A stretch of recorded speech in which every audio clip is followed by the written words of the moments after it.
Ronan sat behind his large black desk, reading some documents. His face was cold and serious.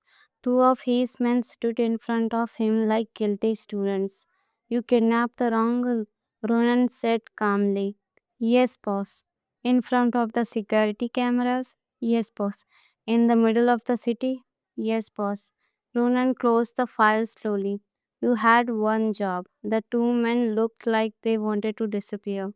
Before Ronan could say anything else, the office door suddenly opened. Miko walked in like she owned the place. She was wearing one of the oversized shirts the maid had given her. Her hair was messy and she looked half sleepy. Good morning, she said. The guards looked shocked. How did you get past security? Miko pointed behind her. The tall guard guy showed me the kitchen. Ronan slowly looked at his men. Fire him later. Miko walked in straight to the Ronan's desk and leaned forward. I have a complaint. Ronan stared at her. You are kidnapped. You don't file complaints. The pancakes were cold. One guard suddenly turned away to hide his laughter. Ronan looked dangerously calm. Why are you in my office? Miko shrugged. I got bored. She started walking around the room, looking at everything books, weapons, a giant world map on the wall. Wow, you even have a secret business map, she said. Ronan stood up slowly. You should not touch things here. Miko looked at him. You can nap me. Yes. So technically, this is my temporary house. Ronan stepped closer.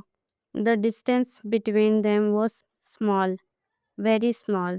Miko could suddenly feel his strong presence. His voice became low. Do not test my patience.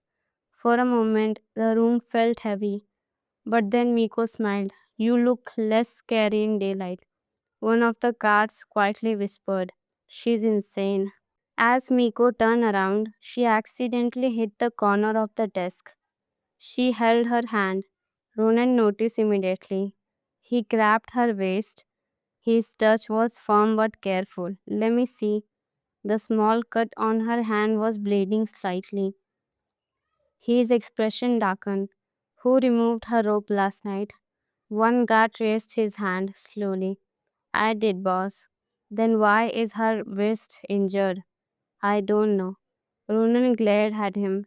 Then he looked back at Miko's hand. His thumb gently brushed the red mark. Bring the first aid kit, he ordered. Miko blinked. The scary mafia boss is doing medical care. Ronan ignored her comment.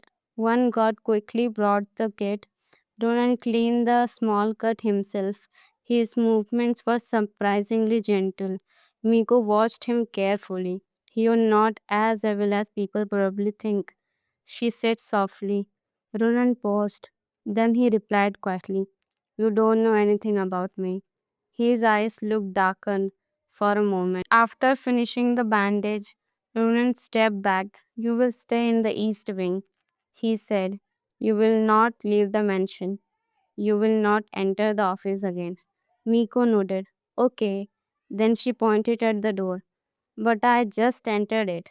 The guard tried very hard not to laugh. Ronan looked at her for a long moment. This girl was fearless, too fearless. But strangely, he did not feel like throwing her out. For the first time in years, his quiet mansion felt alive. Miko walked towards the door. Then she stopped and looked back. Hey, Ronan. He frowned slightly. You don't call me by my name. She smiled. Thanks for the bandage. Then she left the room. Ronan stared at the door for a few seconds.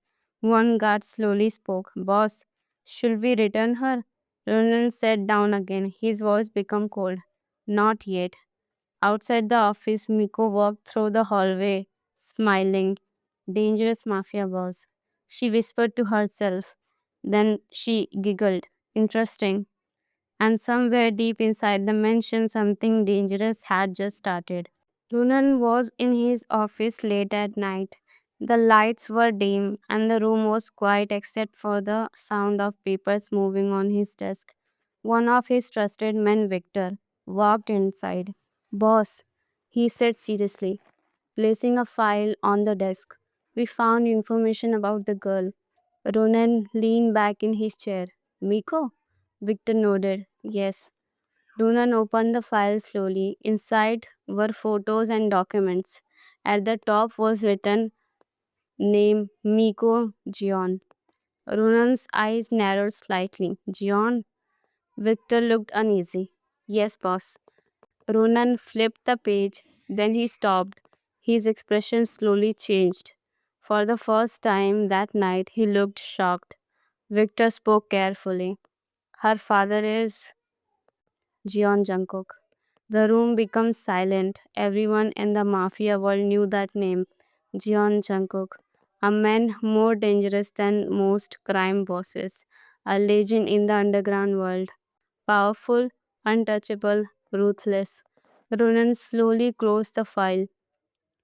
His voice was low. You are telling me the girl walking around my mansion, eating cake at midnight, is the daughter of Jeon Jungkook? Victor nodded. Yes, boss.